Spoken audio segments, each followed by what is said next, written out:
I'm meteorologist Gary Lezak. This is the forecast. Hi, Gary. With Bob Lyon. Hey, how about that? All right. And Gary Lezak.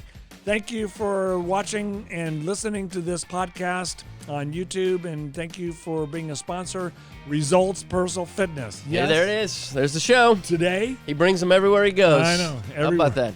Yeah, I do. But, it's David Schlossman at Results. It's 135th and Metcalf, and they're our big sponsor for this segment, and they have a great system. Go out there. I was there this morning, did a fantastic back, trap, and shoulders workout today. Ooh, that's a good day right there. 40 sets today. What? Yep. This is... Again. How can you count that high? That's too many sets. David is pushing you so hard. I know. And is he trying to get you to do 60 sets at 60? Is that the goal? I think I would have done 60 sets today, but Jeff Penner came in to work out with me. Yeah. And he slowed things down. No, you can't.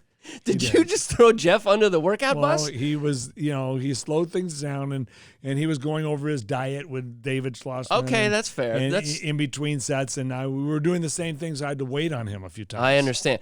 For those of you who have not, Jeff Penner's also a beefcake. I mean, he brings his own guns to the show.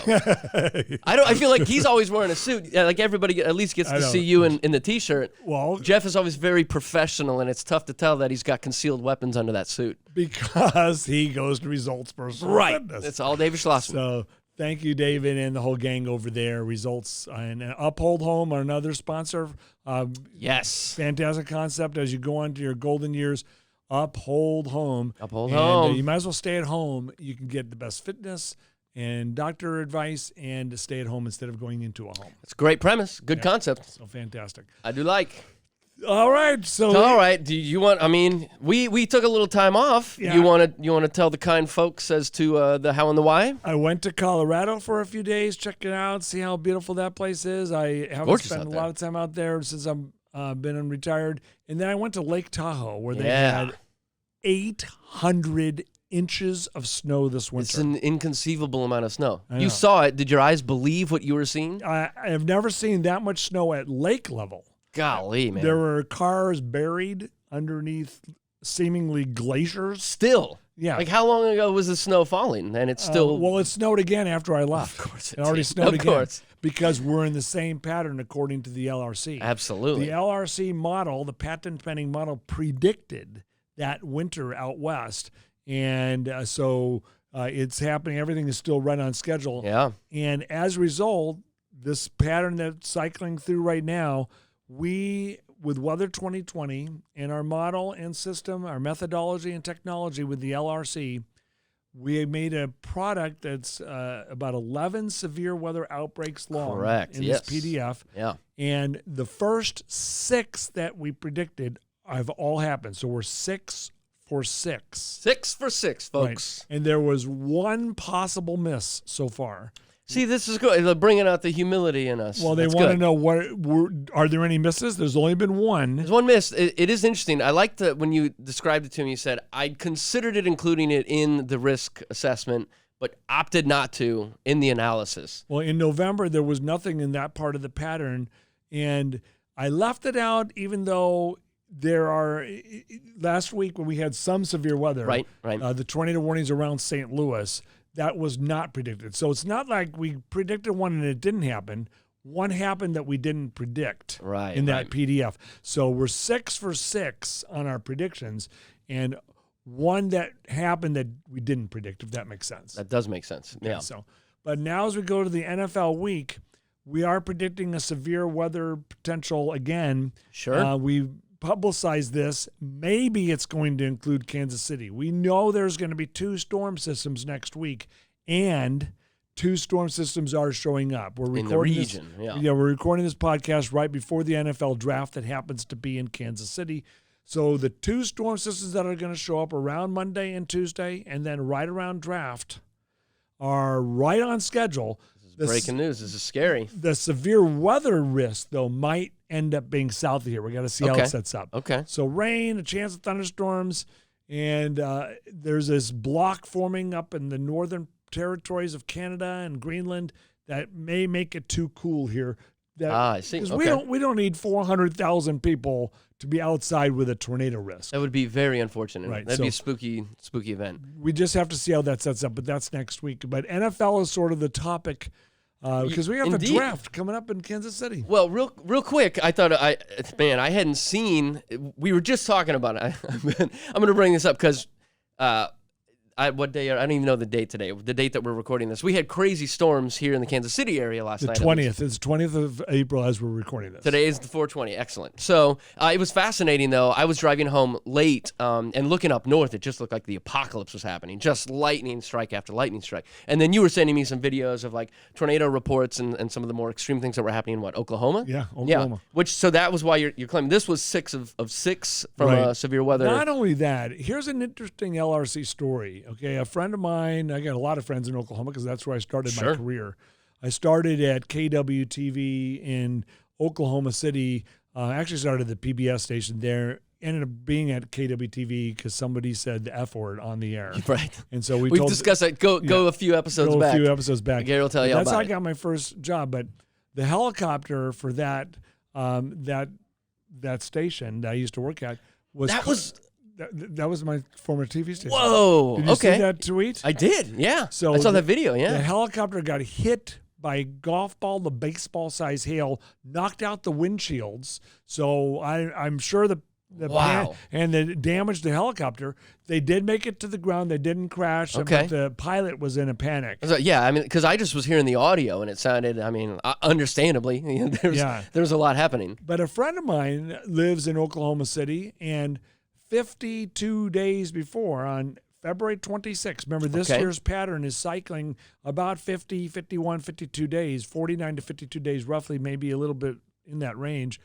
So February 26th was 52 days before April 19th. Okay. And he sent me a picture of him in his pantry with his dog because there's a tornado warning. Yeah. He says, I'm going to remember April 19th or 20th when this returns. Sure. And so yesterday he texts me, he says, Gary, this is right what you said was going to happen. On schedule, man. 52 days ago.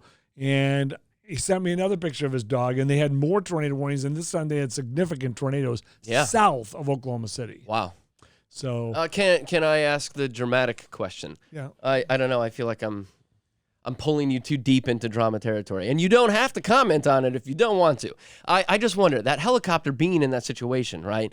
Is that something where somebody at the station said, we don't care if there's a danger, get up there, the people want to see the severe weather? Or do you think it was just one of those, like a tragic coincidence where just wrong place at the wrong time? Is there any way you can give somebody guidance like that when they're in the air to avoid that type of danger? Absolutely. And if I were the meteorologist on TV, I might notice that he's too close, and I will say that on the air. I've said that to our helicopter pilot in the past, Captain Greg Borden here in Kansas City. I said, hey, Captain Greg, I think you're too close to that cell. You're about to run into the gust front, and you don't want to do that. Yeah, man. And so back off.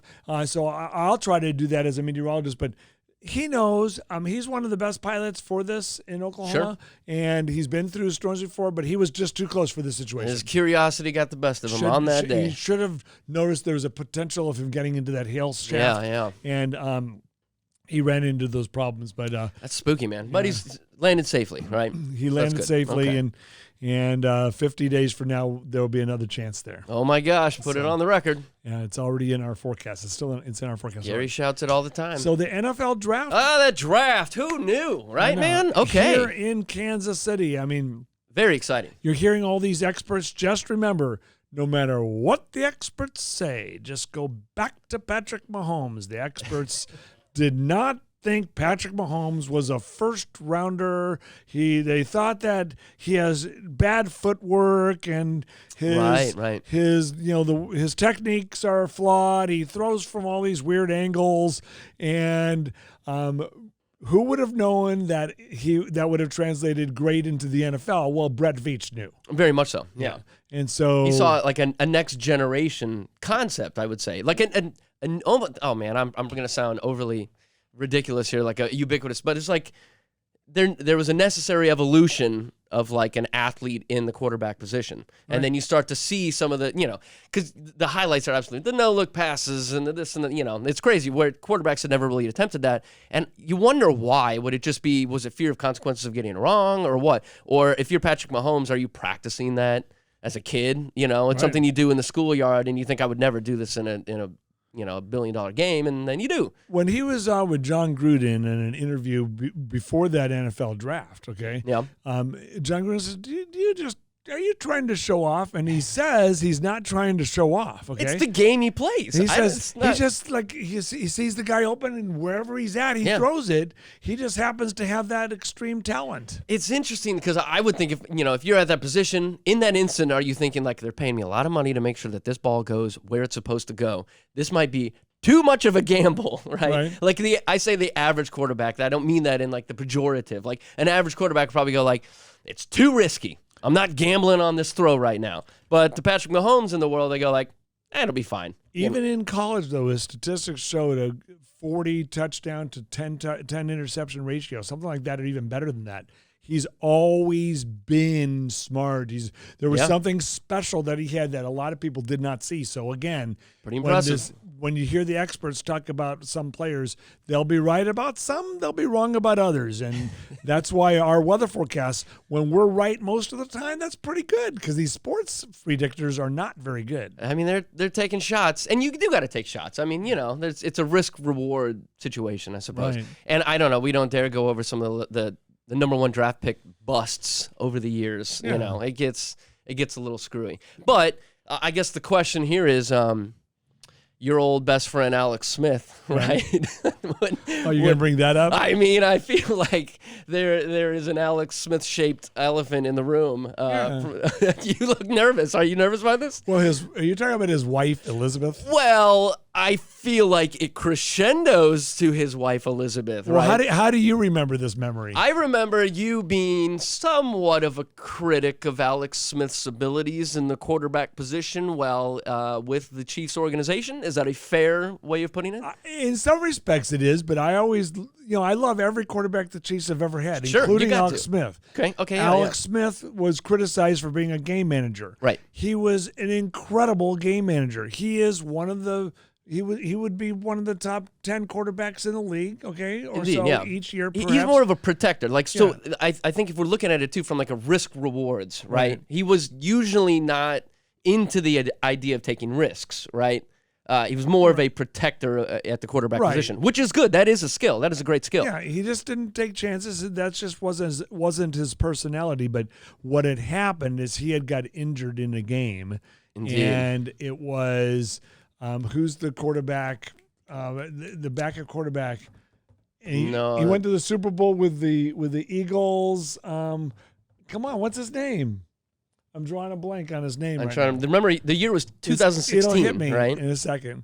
Well, he was the backup quarterback. Yeah, and he came in and his second pass was like this floater in the air that seemed to float. I never saw an Alex Smith pass ever do that. Right. And I was like, oh my goodness, wow.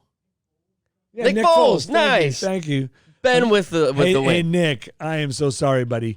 But Nick Foles came in. Yeah. Oh yeah. And when he and Alex Smith is injured, and so when I watched that, I tweeted, is it just me? Oh, no. Or is the Chiefs' offense running better with Nick Foles? Okay? And I think it was a little more dramatic than that. Not much. No, I don't think so. I think I remember a word for word. What was it? That pass doesn't happen with Alex Smith at quarterback.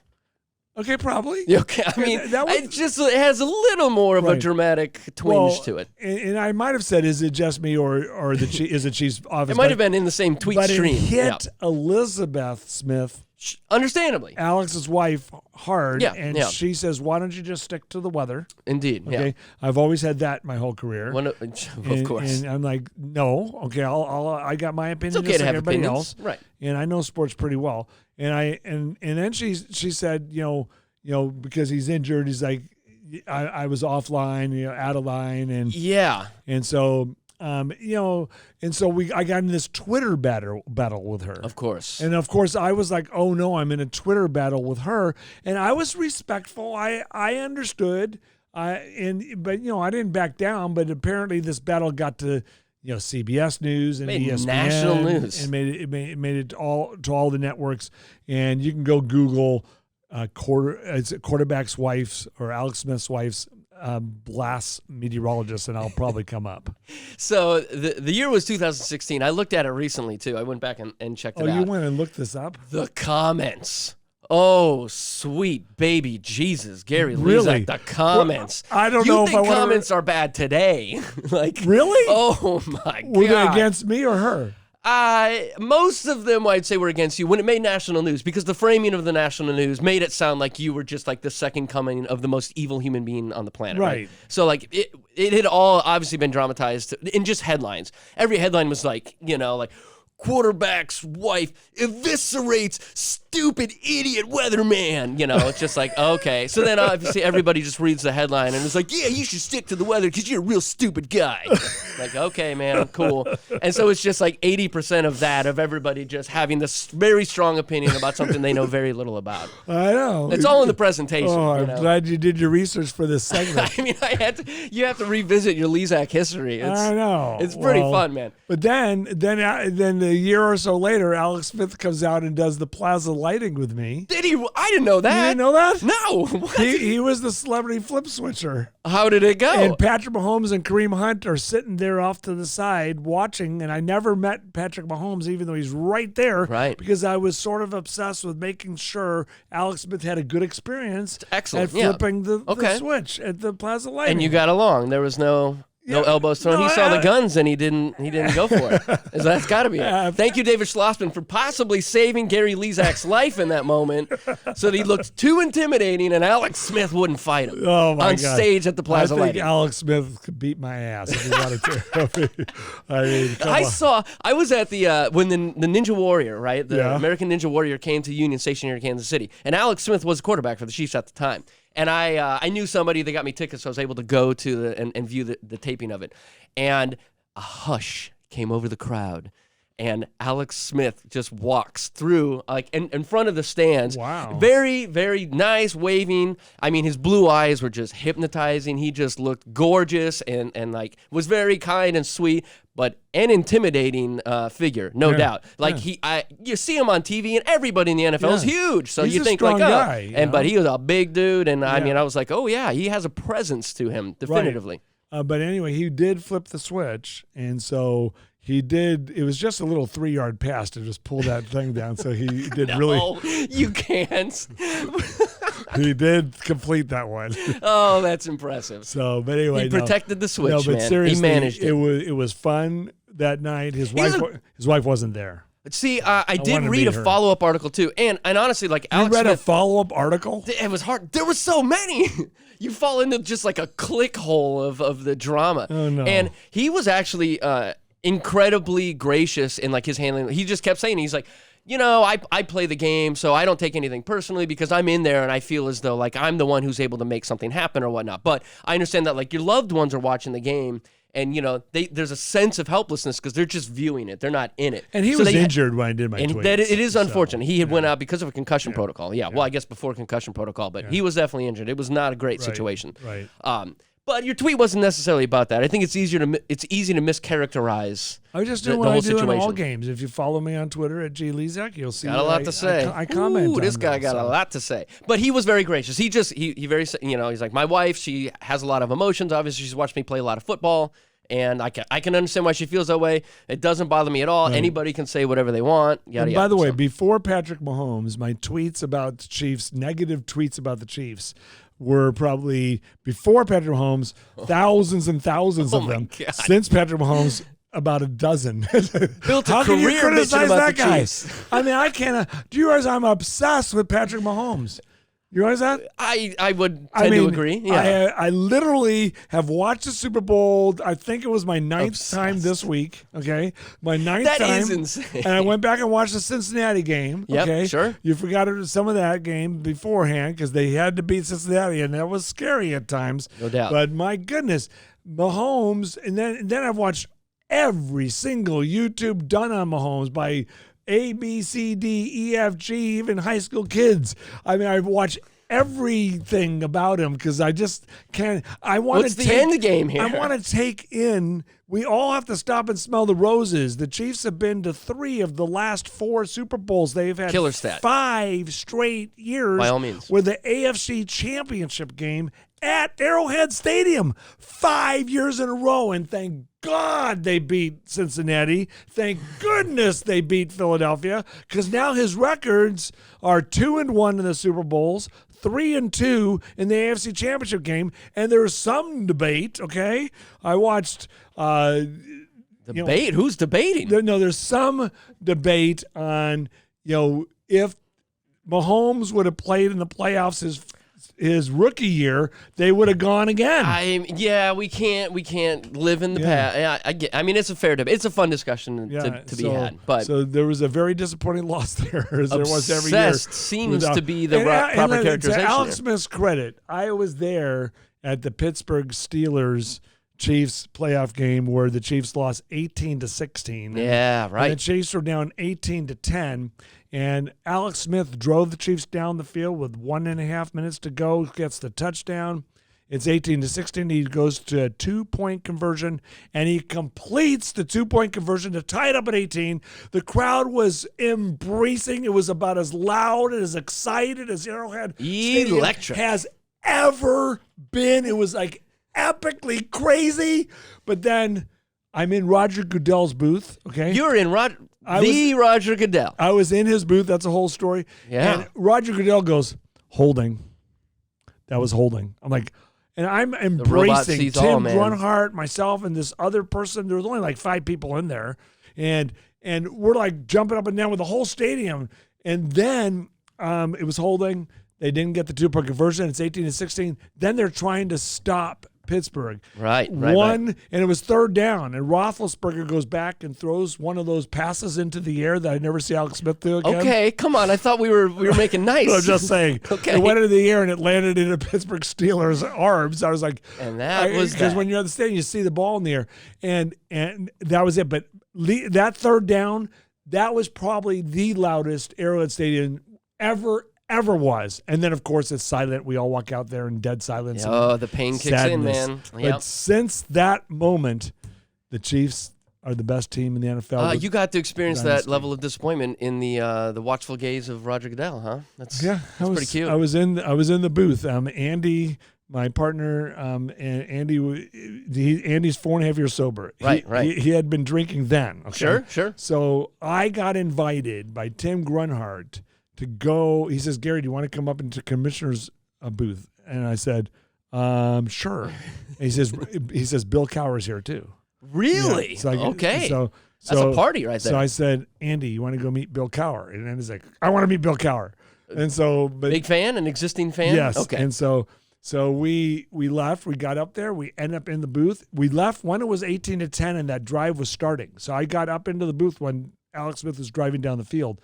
And it ended up being Bill Cowher, Bill Cowher's wife, Roger Goodell's bodyguard, I believe. Wow. Okay, I think so. Intimidating and individual. I told Roger Goodell about Weather 2020 in a commercial break. Excellent. And there was like a timeout, during a timeout. And I gave him my 2-minute elevator Always speech. pitching. That's great. So Roger Goodell knows who I am. Roger Goodell, you need to hire Weather 2020 because all these other weather services that you do use, perhaps, whoever they are, they will be wrong. They're ridiculous. So you need to hire this new way of predicting the weather with Weather 2020. Great pitch. Good insertion. But he'll remember me, I'm certain, from that day. That's a moment, yeah. Or I might have to jog his memory. That's fair. But anyway, yeah, that's how I ended up in Roger Goodell's booth. And, that's a pretty fun one, man. And it was there when those devastating things happened. But it was exciting. It's an interesting event. I feel like, so maybe your obsession with Patrick Mahomes is just because you were here through the lesser Chiefs years. I was here since I was born, okay? I was here with the Los Angeles Rams, who had the same kind of dilemma. They could never they got to the big game once, and they lost to the Pittsburgh Steelers in the 70s. Ouch. Okay. 1978 it was. And so then I moved to Kansas City. The Rams moved to St. Louis. I became no way I'm a Rams fan because I hated St. Louis because I'm in Kansas City. So I ended my Rams fandom and I became a Chiefs fan. And it makes sense because the Rams left my hometown. So now I'm in my new hometown, Kansas City. And so, yes, I lived and breathed the Chiefs. They almost got to the Super Bowl with Joe Montana. It was a tough one. So, yes, I'm cherishing these moments. I can understand that. It's funny. So you mentioned you once did was it like an event at a Chiefs game? Was this in 98? you're gonna bring that up now? I'm just curious, man. Yeah, it was. I think it was 98. It was 97 or 98 when the Chiefs played the Denver Broncos. Right. Okay. All right, and they lost the game 14-10, and that's the time when, if Rich Gannon were quarterback, we probably would have gone to the Super Bowl. So it must have been 97 because Gannon was in 98. Yeah. Yeah. Okay, so it must have been. And when the Chiefs played the Broncos in 98, they got blown out 30-7 in Arrowhead. It was brutal. I went back and watched it. We live in a world where that wasn't a playoff game. No, that was no, it wasn't a playoff game. That is a good point. No. You were in a playoff game. This is the playoff game. Okay, all right. Sorry, walk me through. I'm just glad you've done more research. I am just blown away by how much research you do on this. I mean, it's like I don't 7 care about minutes. that regular season blowout from the Broncos. That one hurt. Yeah. No, the Chiefs lost 14-10. They had the ball with like 40 seconds, and I believe Paul Hackett was the offensive coordinator. Okay. And they were lost at the end of that game. Really? It's 14-10 in that game. But before that game, I attribute our loss to this because I love getting the experience. But I was asked as a celebrity to be in you had 3 chances to kick a field goal, and you went up against everybody. So my turn was like 30 seconds. I have 30 seconds. I have 3 chances. I got to kick a 20-yard field goal from the 10-yard line. Wow. Had you ever attempted a field goal before? And it looked like it. Ooh. Okay. I couldn't do it. There's so no way. I went up there, and the first one went low, the second one went low, and the third one went to the right and on the ground. So I was 0 for 3. I did not have a proud moment, and I still got some cheers or boos from the crowd. I can't remember. And I'm now sorry I brought this up. I didn't know the end result. I lost to a woman who kicked one through. Who was it? Do you remember? I don't know who it was. It's a celebrity. Maybe it was Elizabeth Smith. I don't know. That would have just been just a smear. I don't know who it was, but that was right before that big game, and then I got up into the stands with my friends, and it was just quite. Chiefs needed to win that, but it's okay. That's tough.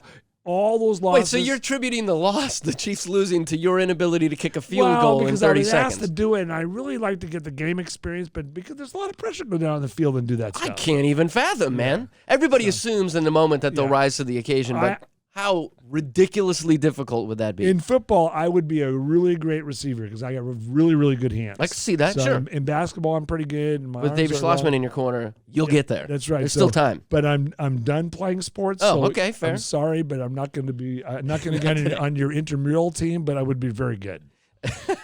But see, this is fair. So you've lived through the dynasty of ups and downs, and now. I mean, I think the exclamation point on that was when you got to give the Honey Badger a hug in the parade, right? Oh, yeah. I mean, that's a pretty great moment. Like, all the years of fandom and the difficulties and the tears, and then you get to be out there on the street in the Super Bowl parade, right, and just get the most gleeful hug. I know. When it was KSHB 41 out there, we were the official partner of the Chiefs, so we got to be inside. It was great. Bit. And so when the coverage was incredible, yeah, when the Honey Badger, it was very cold that day. This is the first Super Bowl parade, or the second one if you count the 1970s. I was there. I was not in the parade. I was in front of Union Station. You were there? I was there. It was a cold day. Well, that was a very cold day, but the Honey Badger came by and he saw me. And he goes, hey, and we just naturally, like in slow motion, walked towards each other, gave each other a big hug. What an embrace. And I said, congratulations. And and then Dia Wall and Kevin Holmes at my retirement party gift gave me this really great painting. And really? You haven't seen it? I haven't seen this. It's center of the painting is me hugging the Honey Badger. Very cool. But with all 5 of my dogs are in there. Impressive. So Windy, Stormy, Breezy, Rainbow, and Sunny are all in this big picture. All That's my adorable. weather dogs. That is truly adorable. So you'll have to see that. But so that was special. That's a nice way to cap it all off. I mean, we're still going, obviously. And I don't know, maybe someday your obsession with Patrick Mahomes will get out and no, it's going to continue. This is amazing. I mean, the guy, I hope he stays. But if you still haven't met him. You didn't meet him that day at the lighting with Alex Smith. He was right there. He was right there, man. I know. Patrick, come on. I'll be your weatherman. Personal weather. Yeah, mean, you need one. You can afford one, I think. I mean, this is a fascinating personal chef, personal bodyguard, maybe personal transport, personal weatherman. No, it's the next step. Yeah, I'll just be his personal weatherman, and I'll have advice for the Chiefs. Huge advantage for the Chiefs to have Weather 2020 and us as their personal weather people. Can you? I mean, you sometimes do discuss conditions with them all the time. Can we disclose that? I don't know. Absolutely. Is there a secret there? I don't There's think there's no a secret. No, yeah. I talked to you got a bat phone to the. I talked to the groundskeeper for the Chiefs and the Royals regularly. They know where to get the best weather information, and we have insight and accuracy. Can you help the Royals out? Because they might need a little TLC. I don't know. At this point, I think they're like 4-20 or something like that. You might. That might be a little maybe they're 4-15. Something like that. It ain't great. But it's a rebuilding year. Here's the problem with the Royals. They're not on TV. You have to pay $18.95 for a package or whatever. And it's gotten messed up, man. It just should be free because, you're going to lose fans, Royals fans. And so the NFL does the blackouts and it's a weird thing. But the games, baseball, Major League Baseball games now with the new rules. I went to one earlier. I have not seen it yet, dude. It is a fascinating experience. Really? I will say. It's do you watch the clock? Kind of. It but does. You know what's happening. It provides a level of I don't know. Anxiety as you watch the pitcher. The pitcher has to pitch, but the batter can't just back out. Correct. Yeah. And so the game started earlier. The game went considerably quicker. Right. I mean, it was a breeze. And I don't know. There's elements of it that were really nice, and that I had to miss a little bit of the lackadaisical nature. Right. But I understand obviously why they're trying to make changes. Okay. It's an evolution. It's fair. I have not experienced that yet, but I do know that that's not a good philosophy for Los Angeles fans, the Dodger fans. Well, do tell. Because, there's this whole thing about the Dodger fans, because of traffic. They get there by about the third inning, and then they leave in the seventh or eighth inning because of traffic, and they want to avoid the traffic. So they only see the third to the eighth inning, and now with the pitch clock, they probably get there in the fourth inning and leave in the fifth inning. They'll see 20 minutes of actual baseball. Yeah. Yeah. They get there in the fourth inning. Time to go. I didn't know that was such a thing. That's great. No, it's sort of a running joke in L.A., but it's somewhat true. If you watch the beginning of the game, there's a whole bunch of seats missing. It's because there's traffic. Everybody's stuck. I was in L.A. I mean, this was 20 years ago, and the first time I encountered an 8-lane highway, I was like, "This is the end of the world." We need 12 lanes. Actually. It was ludicrous. Yeah, I know. I mean, it was kind of fun. I was younger and more idiotic than I even am now, and weaving in and out of traffic trying to figure it out before you just surrender and go, "What am I doing?" Well, I'm from the Valley. I'm a Valley boy for sure. Oh my goodness! So you made it out of there. The traffic got you out of there somehow. I know. Well, I had to get to the University of Oklahoma, get my degree, and start this whole interesting career I've had. And here we are, man. I know. And we're making waves. Well, I don't know. We can stick this in at the end. There's been a couple of interesting articles out there about Weather 2020 once again. They're kind of associating us with the AI movement, which I call it a hybrid. The Guardian wrote an article specifically about the ability to predict weather through AI, and then Fox News actually did a follow-up because this is the state of journalism. They did an article about an article who was doing an article about an article. Right. But okay, whatever. They were both pretty favorable. I thought they were nice. So if anybody's interested, you go out and find those if you haven't seen them yet.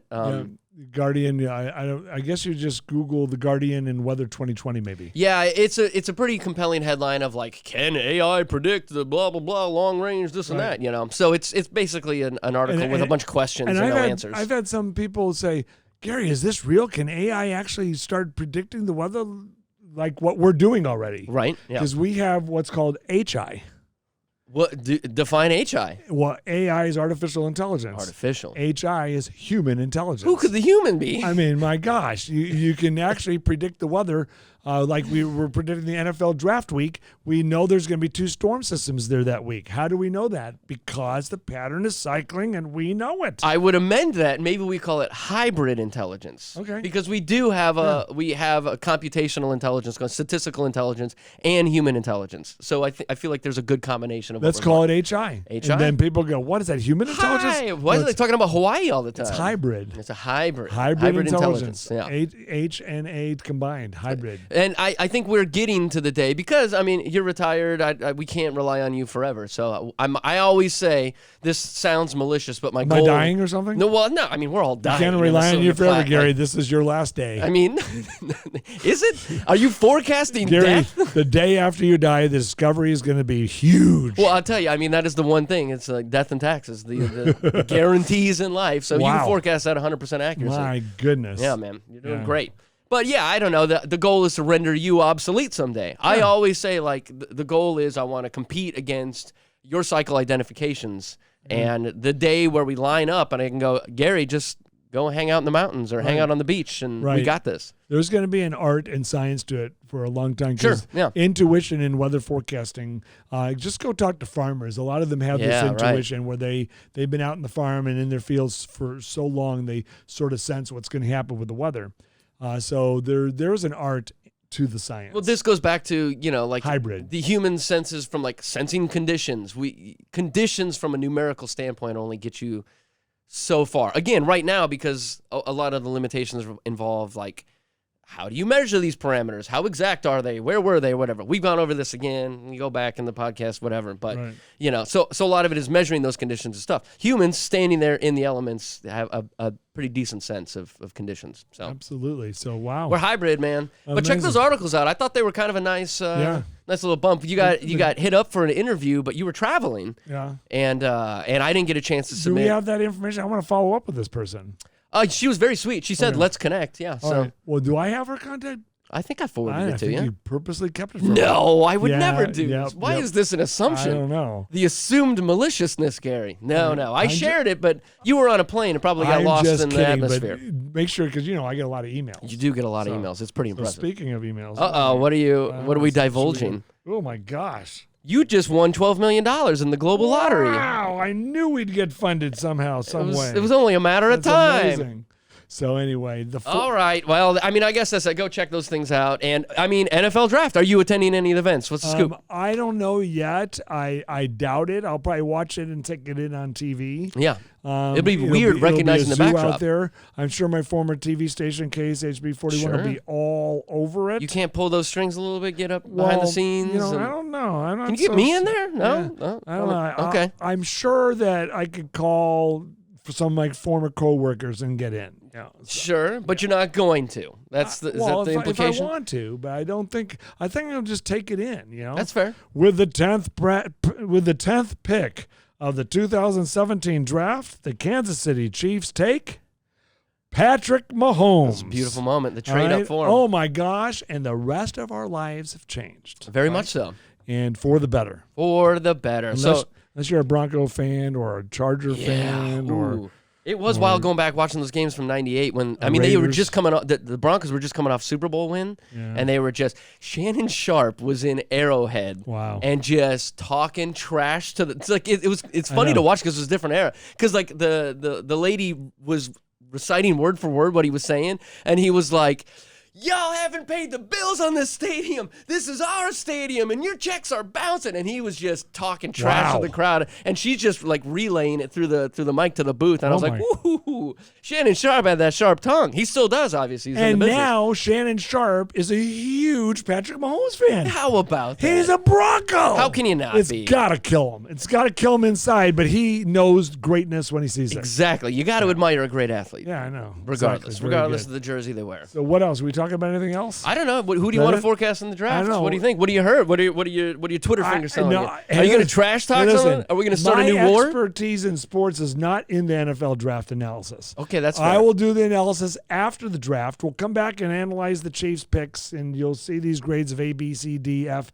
Hey, listen, the Patrick Mahomes draft was not graded an A. I think it was an A+.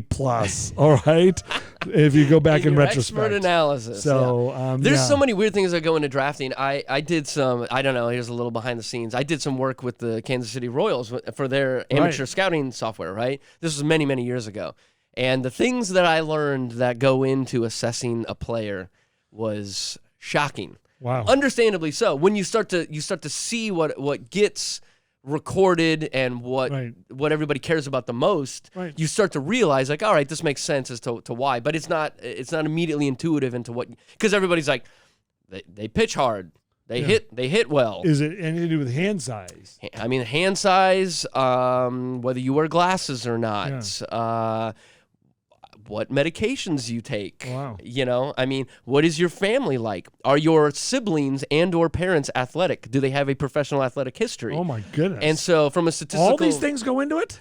They're pieces of it. Yeah. I mean, a lot of it is like, but it's interesting too because it is human intuition of like, are they not a jerk?